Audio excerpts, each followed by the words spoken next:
Let's head back to the voicemail of Truth and Reason. Hey, Dave. This is Tim from Cleveland. I think what the Browns should do is go after Sean McDermott because he knows what he's doing, and I think he brought a deal with the way he got fired. I think the fans deserve to get fired. He just showed too little for too long, and I also think that the Browns are going to outsmart themselves and hire a young 30-year-old coach who is not going to succeed in his first. I hate to be negative, but that's just the way I feel. Take care. As always, appreciate all of the voicemails. Jeff, we've talked about McDermott right before the break, and I agree. If he's interested, get him in here. Let's talk to him. Here's the other thing. Everybody is caught up in finding the next Sean McVay. There's a reason those guys come around once every 8-10 years. There are, for every Sean McVay, there's 20 that you think are the next Sean McVay that aren't. Yeah, and it's like there's this Sean McVay depot, right? You just go down there and you walk in and you order yours. They customize, make it for you, and within 7 to 10 business days, it'll have you delivered to you. Look, Sean McVay was a rarity, and look, there were a lot of people at the time that questioned the Rams, said, "What in the world are y'all doing?" And and certainly there's been these whiz kids before in the past. And the thing is, it's a gamble because.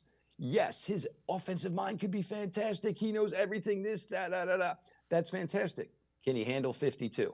Can he put you together Wednesday through Friday as far as taking a game plan, getting it out of the practice field in limited time, getting all the work in that is needed to be necessary? Can he handle 52, grown man egos? Can he hire entire staff? Can he even build a staff?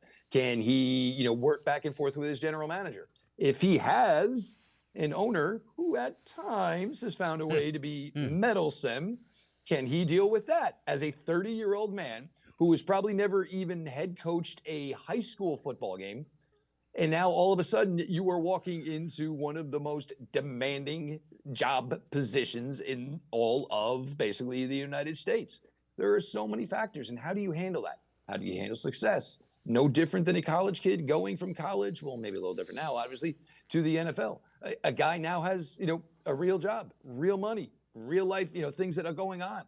And, I think a lot of that factors in. And, McVay, went there and obviously started off as a single man and all of a sudden now is a family man. Certainly has had a fair share of success without question in his time with the Rams. Also, there was, remember, talk about a year and a half ago about, well, is McVay going to step away? Is he getting burnt out at such a young age? There's so many factors that go into this. And, sure, everybody wants to be the guy. But I think at times, until you're the guy, you have no idea necessarily what it entails to be the guy. So, you're not just sitting there in your offense and just going through film, putting together obviously game plans. There's a lot of other things that are going to be on the plate of a head coach. And at 30 years old, at, the age that some of these guys are, they don't maybe necessarily have the understanding that everything is, that's would be coming to them, would be bestowed upon them by taking these positions.